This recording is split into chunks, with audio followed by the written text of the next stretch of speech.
Hey guys, welcome back. I hope you're doing well. And today we're going to have a look on a different scenario type for the Warhammer Online upcoming private server Interbellum. The scenario type we're going to be looking today is King of the Hill. And in this scenario, the core design is as follows.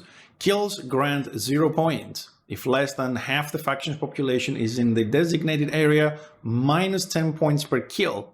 Each faction gain points equal to the number of players in the designated area on a scenario tick.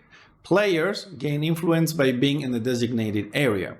Murder balls are 2-second interaction object. Where you pick them up, you will gain 100% outgoing damage and 100% outgoing healing. Every 5 seconds, you will gain a stack of a debuff that reduces your outgoing damage, outgoing healing, damage reduction, and incoming damage by 3%. You also cannot pick up a murder ball again for 5 minutes.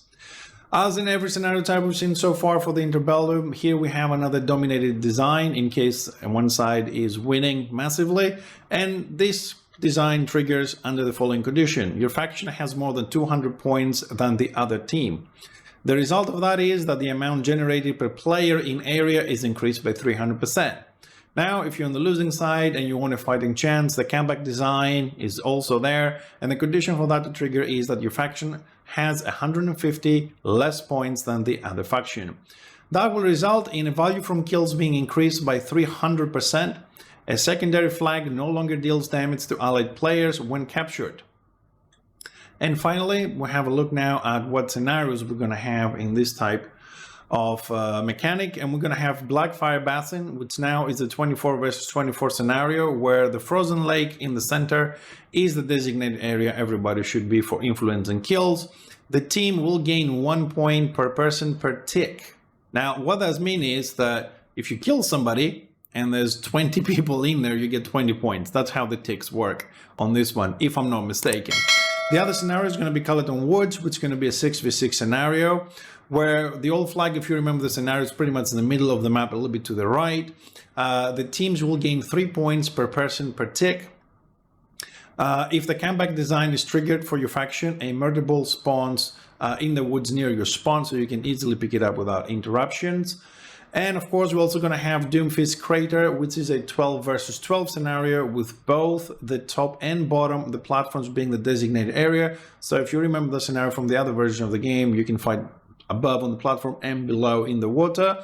Teams on this scenario will gain 2 points per person per tick, where are always 3 murder balls active on other platform. Finally, the final scenario here will be Rakeland Factory, which in my opinion is a very interesting scenario mechanic, the way they've done it. And it's going to be a 6v6 scenario where the designated area moves every 3 minutes. So it's not a very static one. It will start on the shore flag, which is pretty much on the right of Destro, on the left of order, and very close. And you will win 1 point per player on the designated area. Then the factory flag with 2 points. Then it will move to the factory flag, which is the middle, with 2 points per player. After 3 minutes, it will move to one of the back flags, and it will choose the closest one to the losing team. And now the points go up to 3 points per player on the designated area. And after 3 minutes, it will go to one of the other back flags for 4 points per player on the designated area. And finally, it will go back into the shoreline at 5 points per player. I'm assuming if the scenario is not done by then, or one of the other designated designs, domination or comeback, have not been triggered, it will go back to the first one and start all over again. But from looking at this, I think it will never go back to the beginning. It should be done by then, because you have a lot of people, you get 6-7 per kill. It's going to be a lot of kills, and we got to see how that's going to work out. The designated area, the only comment I have to hear about that is that I don't know yet how big the designated area is going to be, like how close you have to be on the flag. If you have to be really close to the flag, is not a wide area. I think this scenario might come down to the same problems we've seen to other servers, where the melee is going to dominate because they can stay in a closer, tougher formation next to the flag, rather than the range that have to kite, and it won't be easy for them to stay inside the designated area. Hope that the area is going to be big enough. Anyways, that's for this video. Thank you very much, guys, for watching. Don't forget to like, share, comment, help the channel grow.